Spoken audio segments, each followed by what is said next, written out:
Are you tired of hearing about mental health from a superficial view and want to hear about realistic views? Well, you've come to the right place. A space where healing is central but also normalized. Join hosts Danica and Myra as we engage in topics around mental health and keep it real while also giving you the work. Welcome to Black Women Healing Podcast. All right, y'all, we are back with another episode of Black Women Healing Podcast, and we have a very special guest today. But as usual, we want to go ahead and dive into a conversation. So I read this tweet on Twitter, and I really love this girl. She talks about wellness, and she talked about how, like, most times when people wake up, the first thing they do is scroll on their phone. And when you scroll on your phone, it kind of sets you up for your day because now you have all these thoughts that you consumed on social media. And it was making me think about, do y'all really think that the way you start your day has an impact on your day? Because sometimes I feel like it doesn't, but most times I feel like it does. So I'm curious to see what y'all are thinking. Danica, what do you think? I think it depends on the thing. So like immediately I'm like, what do I do in the morning? So I usually listen to music in the morning or I'll listen to a podcast. It's very rare that I wake up and like immediately go on social media. Very, very rare. But the times that I have, I do think it changes my mood. So I think it depends on the thing. I'm trying to think of something else that, because sometimes I'll start off my day with a conversation, like say if somebody called or something, and I feel like that usually goes pretty well. But the social media in particular, I feel like that's the one that kind of has a lot of influence actually over your day. What about you, Myra?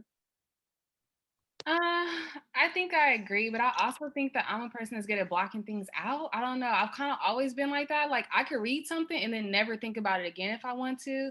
And the same thing, like when I'm around people, I can be talking to somebody and in a room where it's really noisy and I won't hear any of the noise. Like I don't know. Like I've always kind of been like that, which is weird, but it just works for me. But I will say that in the mornings when I listen to music and dance, that has the most impact on my day. So I try to purposely like start my morning. So I usually don't like to listen to music, but I've been trying to sing where I listen to music and dance in the mirror. And I don't know, now that I do that, like my day is so different. So I don't know, I have mixed feelings about it, but I've been doing that lately. And my morning playlist, you know, I told you I have a morning playlist. I added some more dance music to it. And I don't know, it just makes me feel like I can go and do anything I want. That's such a good idea. Yeah, I tend to do a meditation in the morning, which is I lie in bed and I just meditate before I start my day, and I kind of try and connect to the ancestors and you know like so at this point in my life nobody calls me in the morning. If it's not a 4 alarm fire, no one's died. I'm not specifically a morning person on purpose. And so I always have like that hour, which is just, I can do it, I can just like start my day. And I have my daughter home from college because she's doing college and her internship at home. And she's on the other side of the house. So it's just like very, I bother her more than she bothers me. I'm still in that meditation. Meditation, yes, meditation. That needs to be a word. It is a word, actually. It's called a lying down meditation. Oh. Well, yeah, but meditation sounds so much better. It is, because it's like it is so purposeful how you start your day and just like breathe, and like a lot, sometimes it takes me back to sleep, but it's all good. Yes, I can imagine that one. Yep. All right, y'all. So as you hear, we have a special guest, Stephanie. I met Stephanie like 5 years ago, and I've tried to stay in contact with her, and she has a powerful piece of work that we're going to share with you all, but I'm going to go ahead and dive into her bio. So Stephanie is the author of Not All Black Girls Know How to Eat. It is her story of bulimia. She is a writer, speaker, wife, mother, survivor, and an advocate for healing trauma and your relationship with food. Over the past year, she has realized, not my own and not without a lot of resistance, that the reason I'm here, my purpose, is to help people recover from the pain and self-loathing that leads to food and body obsession. If you want to know why you're using food as a drug, you have to put down the food to access your feelings, she says. She grew up mainly in Bed-Stuy, Brooklyn, youngest of 3 girls to a single mother. She spent years attempting to outrun her childhood trauma, denying that it happened, and using food to cope. It started with yo-yo dieting, exercising compulsively, and focusing on perfecting her outside so that she didn't have to deal with how she felt on the inside. She had no coping mechanism and no idea that her behaviors with food were not the answer. In her mid 20s, struggling with bulimia, anorexia, laxative abuse, and binge eating disorder, sunk into a deep depression. She sunk into a deep depression. So I will read the following in first person so that you get more of a feel of Stephanie's experience. So she says, quote, I wanted to die. Fear of confronting the reasons I used food crippled me. What if every negative thought I had about myself and my worth was true? What if I wasn't lovable or valued? What if the reason I had experienced trauma was my fault? Could I ever let go of perfectionism? Wasn't I supposed to shut up and suffer in silence? And how could I ever function without using large portions of food, starving, or laxatives to anesthetize my shame? Uncovering the reasons we eat is as important as what we eat.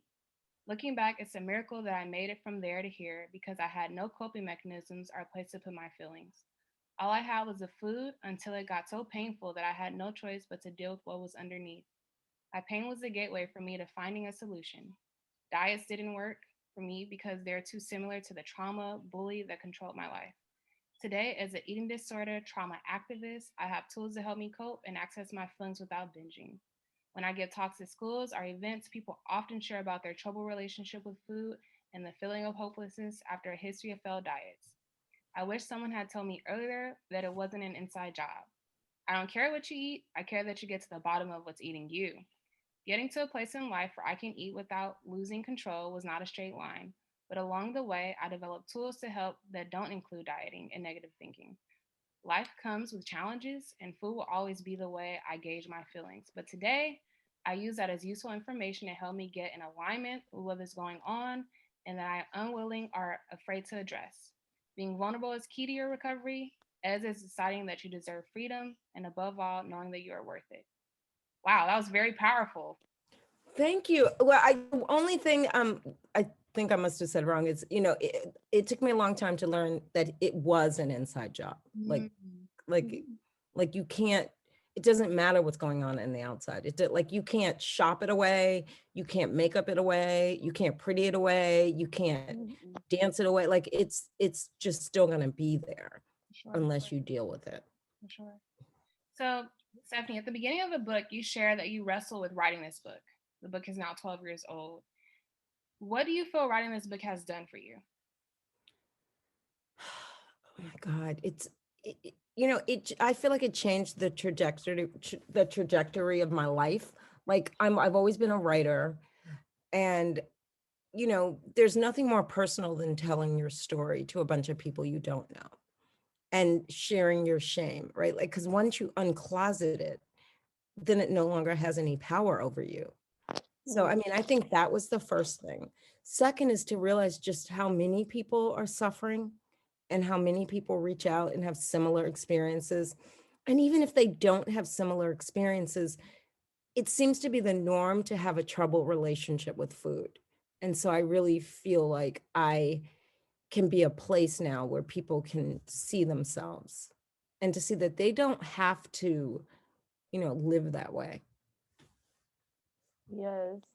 As you were talking, and also in the book, control has been coming up a lot for me. I don't know about as I continue to have more experiences in life, I'm recognizing that I for sure love to have control over things. And so as we read the book, we noticed your desire to have control in your life. And we all want control usually. That is pretty normal. But what does control look like in your life now? And second part is, how did you come to this form of control in your life? Oh my God, I am so not interested in having control in my life. Like I do what I do, I live my life, and I leave it up to like a higher power. I leave it up to God. Like if I like something or someone or I'm like, you can. If I finish a project and put it in the world, like it's just not up to me. Like control used to render me helpless. I didn't get things done, I didn't finish things, I just didn't understand how many levels my controllingness affected every part of my life, right? So now I don't want control in that way. I don't want to control anybody else. I don't care. Like everybody else has a God or whatever. Like, I don't control people, places, things. I don't like, no, I don't want that job. Like, I don't want the job of being, I have a 21-year-old. I do not try and control her. Like, I'm like, nope. Like, girl, make your decisions. I'm here. But I just realized that that's not my job. My job is not even to control me. It's to do the best in every way that I can to show up for myself. And, by extension, I show up for some other people. Yeah. I'm not a perfectionist. I fired that God. I fired the God of perfectionism and the God of control, because it didn't do anything good for me. It just made me miserable. Because it was like living with your whole system constricted, right? Like, I just like, talk about exhaling. It was a very exhale experience for my life to stop feeling like I had to control everything. Because I just had that level of fragility because of all my trauma. Like, once you experience trauma, you're like, oh, if I can just control this, then, Sure. I don't ever have to be traumatized again. I don't ever have to feel vulnerable to trauma. I don't ever have to deal with my trauma. And it's just kind of a lie. But yeah. I think that's really cool that I don't want to use the word cool, but I'm gonna have to use the word cool because I can't think of another These were word. cool. Because you're talking about control before people were talking about control. Because if we're thinking about the pandemic, now people are having conversations about control and they're really struggling with control. And I think that it's interesting, or I want to use the word cool, that you've already had that experience. And now that we're in this pandemic and people are talking about control, and you already have the lens of, I've already fired the God of control. I want other people to hear that. Like, y'all need to fire it too, because I've had so many conversations about control and how people feel like they've lost it because of this pandemic. We got to let that go. Yeah, I mean, I definitely speak to friends of mine who have also had like a lot of recovery, and we felt like, oh, okay, there's a pandemic. We're like none of us were freaking out in the same way. Yes, you get lonely. That there's a lot of fear just because you don't know what's going to happen. But the truth is, you never know what's going to happen. You just think you do. I mean, and the pandemic just brought up a lot for a lot of people, and I do feel like I was able to navigate it differently because I have just already been at the edge of trying to control everything, and how traumatizing that was for me to Yeah. try and control everything. And then you have this pandemic where the whole world is like out of your control. And I've had way more work in this field than I've ever had. Way more people have reached out to me, way more organizations. It's like our nation is now suffering at a deep course cellular level because you're sitting at home having to deal with your trauma. You can't shop it away, you can't boyfriend it away, you can't, busy it away. I mean, so people who have that busy gene where if I just stay busy, I don't have to deal, or people who, you're always just there's a lot of ways that perfectionism and control come up. Yep. And in the pandemic, there's a lot of sitting with yourself. There's a lot of time. And it's teaching people that time can be their friend. Right? Like for some reason we're being given this time. The horrible side is people are dying. We're having to sit in this like powerlessness over what's happening in our world, in our community. Racism is a trauma. And a lot of people are just like starting to come awake to things that have always been there, but they haven't had to like confront it. And there's like what happened in the pandemic is there's nowhere to run, there's nowhere to hide. So you can't go to the gym and you can't exercise it away. You weren't, there was a period where you couldn't go running. Like, so people were really having to sit in this discomfort. Yeah. And I did that a long time ago, and I had no choice. So Yeah. Thank you so much for going into detail about that word control. And even perfectionism, which I think is another one that kind of goes hand in hand. Um, yeah, it's a work in progress. And I'm hoping that I know for me, even listening to you now, I'm just like, yes, I need to continue working on that aspect of my life. And I'm pretty sure others will hear this and think the same thing too. But so get into the next question. In your book, you mentioned experiencing some colorism and being that your mom and sister look different than you are from you. What role did this play in your life? And like, how does this impact you? I have to say, because my mother was who she was, and she was 10, 15 shades lighter than me. Oh, I have good lighting right now, but she was 10 or 15 shades lighter than me. And hazel eyes, the whole thing. And people used to have an experience about that. People would be like, oh my God, that's your mother? Those are your sisters? What happened to you? Mm. And I was like, I'm kind of, fabulous, whatever. And my mother used to come to me and say, Stephanie, people are ignorant. This is a holdover from slavery. This is not like, I had a very smart mother when it came to that. And she just had so much rage about colorism.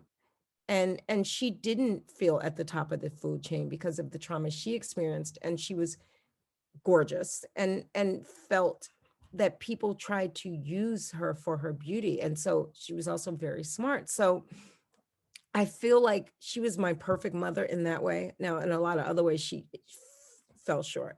But in that way, she did not feel like, oh, stay out of sun, don't get any darker. Like, don't, like, she didn't have any of those issues. She was the kind of person who was really trying to work an afro, like really, so I feel very lucky, but people did try and make it an issue. So it wasn't like, I always felt like that my Black was beautiful.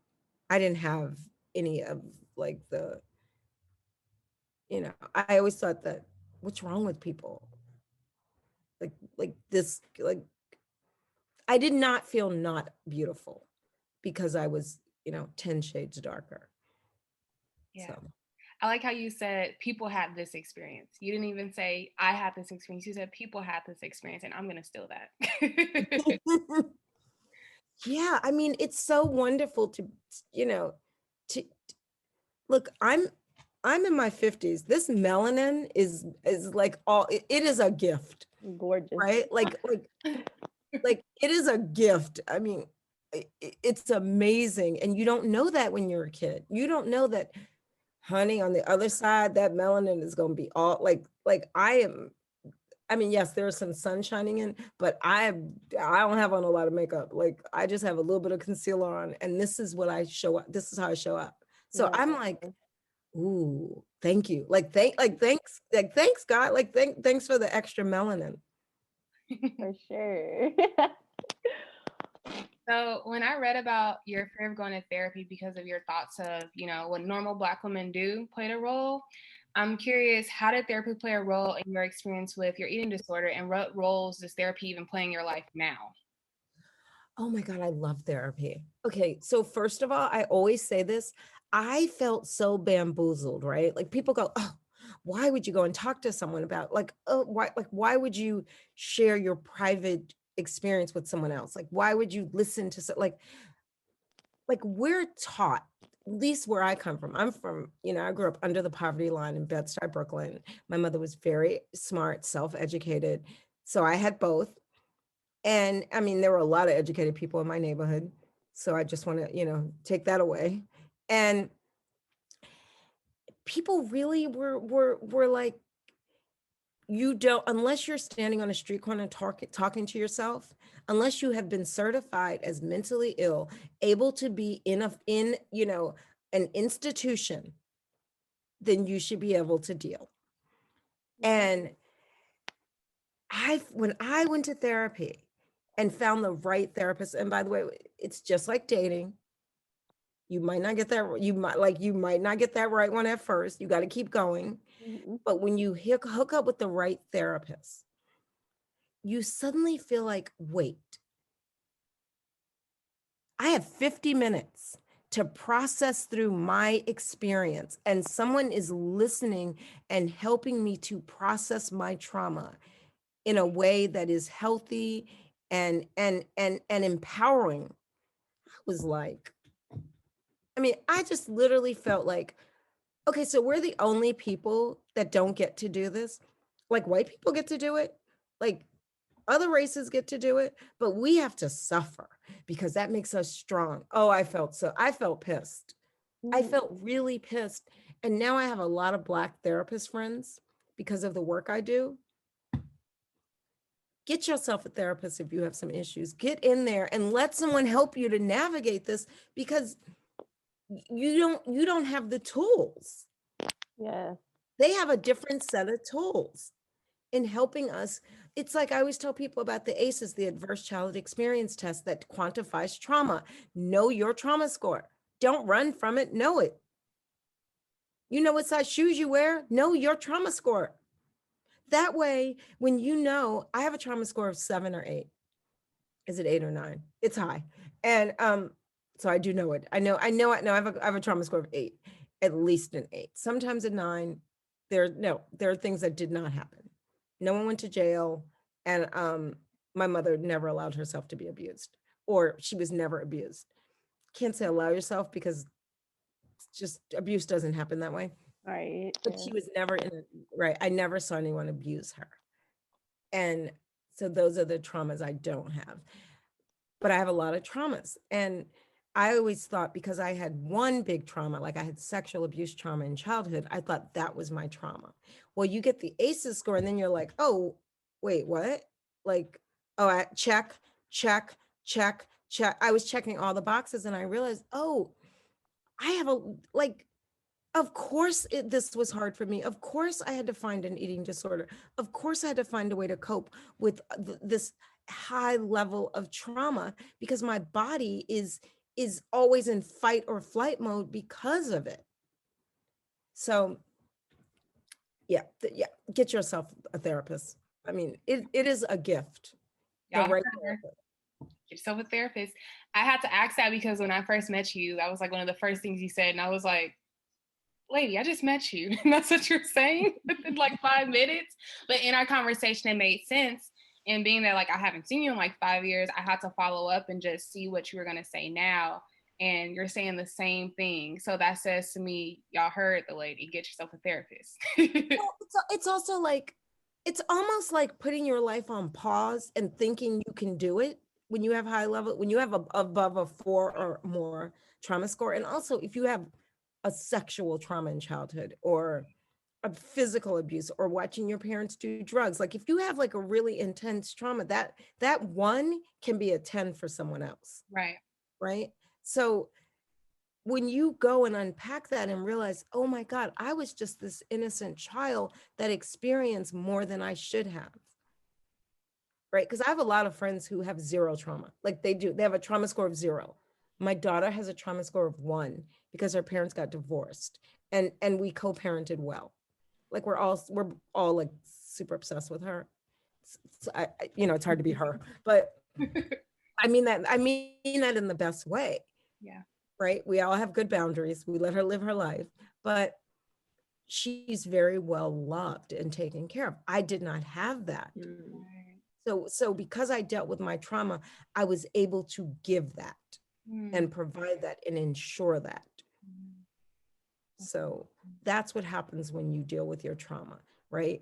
Like and it doesn't mean you're going to get life right. It doesn't mean you're not going to make mistakes, going to, step your foot in it, but you're going to have tools. Yes, definitely. In your book, and in conversation with you, you talk a lot about not giving up on yourself. You talk about times being hard, but then you always talk about not giving up on yourself. And I felt that theme. And then it was interesting because at the end of the book, you said, word for word, I did not give up on myself. Why didn't you give up on yourself? I want to ask that. I think it's like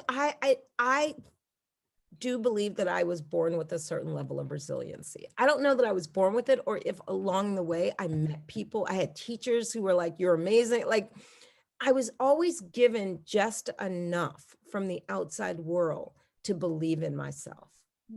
Right? Like I did have heroes, and I had people who, championed me. Like, I would write something and people would be like, "Oh my God, that's really good." And I'd be like, "Oh, okay. I'm not a piece of shit. Okay, I'm good," And now in my life, and I write about this a lot. I have Team Stephanie. Okay. Now get yourself a team. And just because someone shares genetic material with you does not mean they're on your team. Right. Right. So this is how I describe it. I describe it as like the ring of Saturn. So you're in the middle, and that first ring around you is that's your team, right? And then there's a second ring, and those people, they could show up for you, whatever. And then there's a third ring.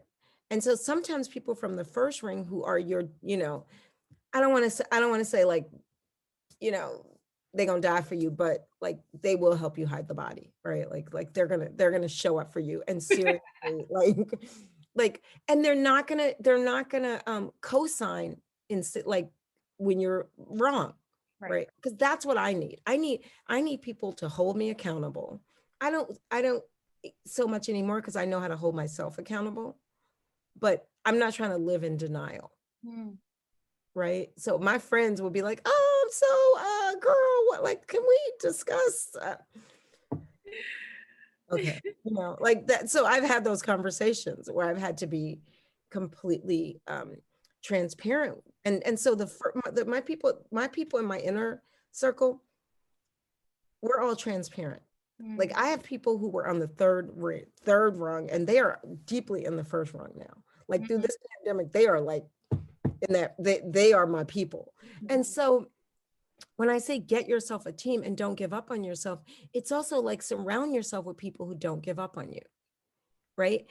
Like, I used to, I learned this through life and through experience. It's like experiential information, right? Like, I would be on the phone with someone, I get off the phone, I'd feel like shit, right? Like, that's my girl, I feel like shit. That's my, like, okay, something's not sitting right. Or I'd be dating someone, and every time I saw them, I was starving. I was like, "Oh, there's no emotional, like, okay, I'm hungry. Like, this is not working." So food is how I actually could gauge like who's on my team, right? Like, now, like, and I'm a foodie. Like, you got to go eating with me. Like, we eat. Like, we eat. It was my brother's birthday the other day. So yesterday I made like frittatas and French toast, and I put the bacon in the oven. And yes, I'm a bacon girl. Like, I know whatever. But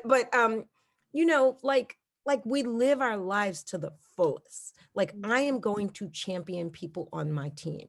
Like, I'm going to ride for you. I am not going to die for you, but I will ride for you. And that's like, I'm your cheerleader. Like, I'm going to be like, "Yep, you could," like, but so that's how you know if someone's on your team. If someone makes you question yourself in a way that's not healthy.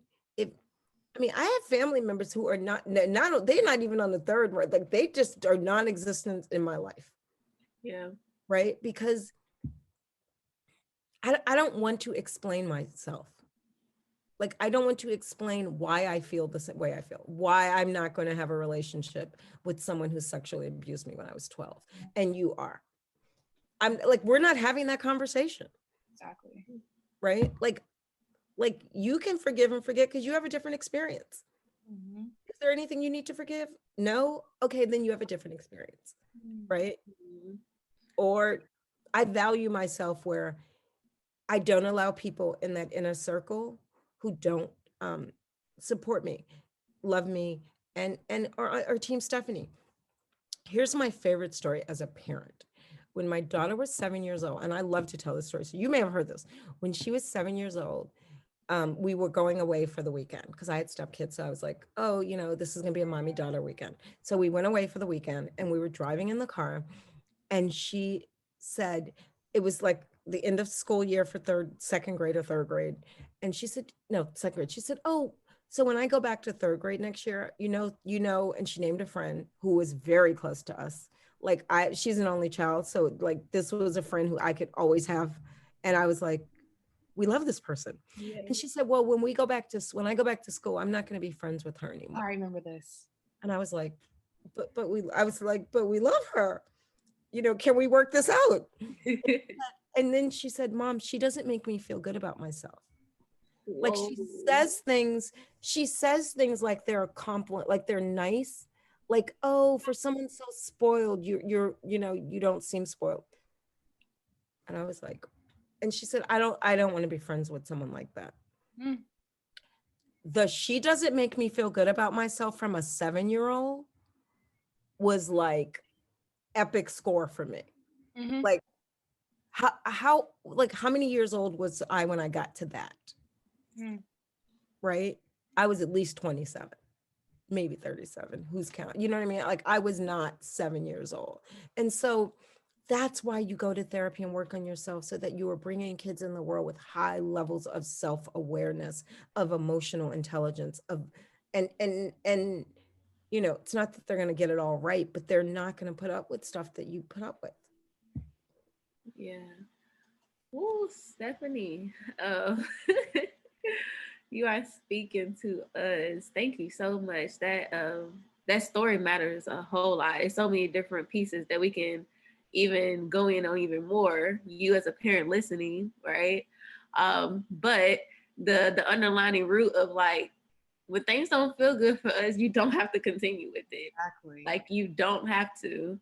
And whether you're a kid, whether you're an elder, whether you, in job positions, whatever, like you don't have to continue doing it. Like I love that.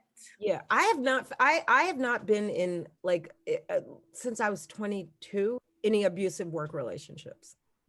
Like I've been in work relationships where I've been taken advantage of, but I was getting, because I was a ghostwriter.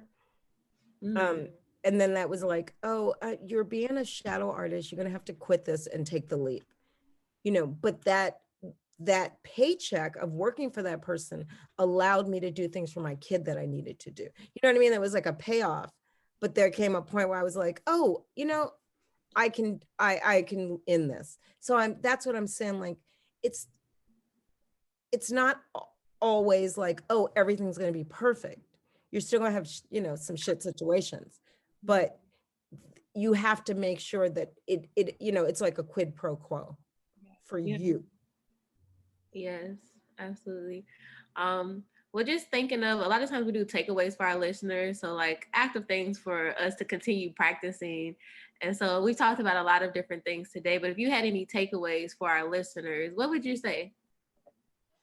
I would say you deserve to not have the weight of your trauma on you, right? Because trauma weighs you down. It's not about what your body looks like. It is about the emotional, spiritual, and physical side effects of trauma that you have to live with. So it's not your fault. And you get to do it differently. And I want people to know, like, it's not about having a perfect life. It's not about how it looks or how you look. It's really about like what's underneath. Like how does your heart feel? Right? How does your soul feel? Like are you living the life you want? And I don't mean like the Instagram life, but I mean like, do you feel good to wake up in the morning? So I think like if you do some work, you can. And I don't think we have to be apologetic about it, about self-care. Right. Stephanie, thinking of that, do you have any go-to resources that you would love to, suggest to us? Oh my God.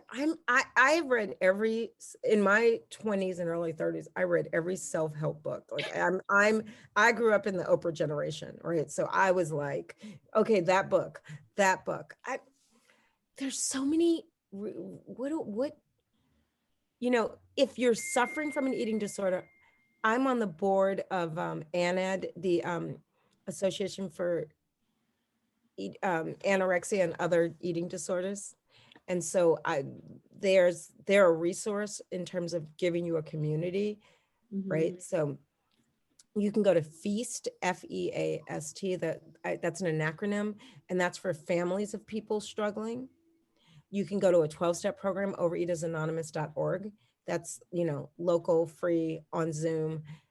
So I have a lot of resources. It changes for me. It changes.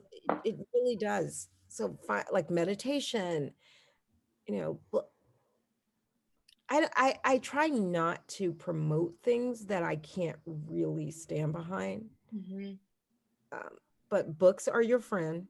Books are friends. Books are your friend. Like I have a ton of books that are, that I just go to. I know I'm going to remember like a bunch of stuff when I get off with you guys, but you know, we live in California, so we're lucky in the sense that we can go to the ocean, right? But yes, I would say a nice bath is a resource. A journal is a resource. There's for therapy, places like the Maple Center or Southern California Counseling Center, they have sliding scales. When at the height of my therapy, I went there, and I think I paid $10 twice a week. Nice. I was desperate, and I wound up staying with that therapist when she went into private practice for 6 years. So I really, really had, some gifts given to me. Well, thank you, Stephanie. We really enjoyed you, and I'll be emailing you because I published a book and I have to share it with you. So, ooh, okay. I have to send it to you. So we'll be in contact, and we want to thank you again for your time today. Ladies, you guys had great questions. I'm super impressed because I do a lot of these, and this was fun, and I'm just proud of you both. Thank you. We'll talk to you again soon. Okay, bye. Bye-bye. Y'all, I really enjoyed Stephanie. Stephanie knows I love her, so I had to have her come on. To wrap up our episode, I wanted to talk about things that we're enjoying lately. So I recently discovered the J.I.L. podcast. It's Jill Scott's podcast with, what is the name of that group? It's a group and it's a husband and a wife. I cannot think of their name. Oh my gosh, and I love this group. Anyway, it's this group. It's a husband and a wife. They make Kindred Soul. So Kindred Soul, the wife from that, Jill Scott, and then this other lady, they all have a podcast together. And similar to Aisha's podcast, they talk about sisterhood and they talk about it in different realms of their life. And this podcast, I literally wake up and go to sleep listening to it. It is so good. And Jill Scott's perspective is just dope. And I love how her friends don't always agree with her. Like they always have their own perspective. You listen to the podcast too? Yep. It is so freaking good. I love that podcast. Yeah. So that's in my jam. And then I don't know if y'all are familiar with Scotty Beam, but Scotty Beam is really popular in New York. And her podcast with her best friend is really good too. It's called Okay Now Listen. And they only have one episode so far, but they have like a really open, raw, honest conversation about self-esteem in their body. And I love hearing conversations like that don't feel fake. So that is my jam. In the last podcast I've been listening to, y'all, I've been on this podcast wave with Black women. But if I see Black women in a podcast, I'm listening to it. The other one is the Vixen Diaries. And y'all don't tease me, but I love Vixen stuff when it comes to like early 2000s music videos. I'm a Corinne Steffens fan, whatever. So this podcast, they talk about different eras of how video vixens have shown up Black women in particular. So they even go all the way back to the 1920s, 1930s, 1940s. And they give you a perspective of Black women have always been out there, always looking bomb, have always been on the scene, but y'all don't really talk about it. So we're going to talk about it in this podcast. So I love that podcast too. And they also have a book club. They have free books that they send out. I believe it's like every other month. And then they go live on Instagram and talk about it. So I thought that was pretty cool and unique. Danica, what about you? What you been listening to or watching lately? So yeah, I think that It's a few different things. So for the podcast, interesting enough, I've been listening to old episodes of The Read. So The Read is a pretty popular podcast. I think that it's interesting listening to it because they talk about like popular culture and like hot topics, and they do it in such a funny way. So it's hilarious. And when I first listened to it a long time ago, I really couldn't get into it. But for some reason lately, it's been and it's long, so it takes you a minute. It takes me like a whole week to listen to one episode. So I've been listening to that, and just it does. It helps you stay up on popular culture. If that's something you want to do. Mm-hmm. As far as like, I've been getting back into like daily devotionals. It's this one called Believing in Bigger by Marshawn Evan Daniels.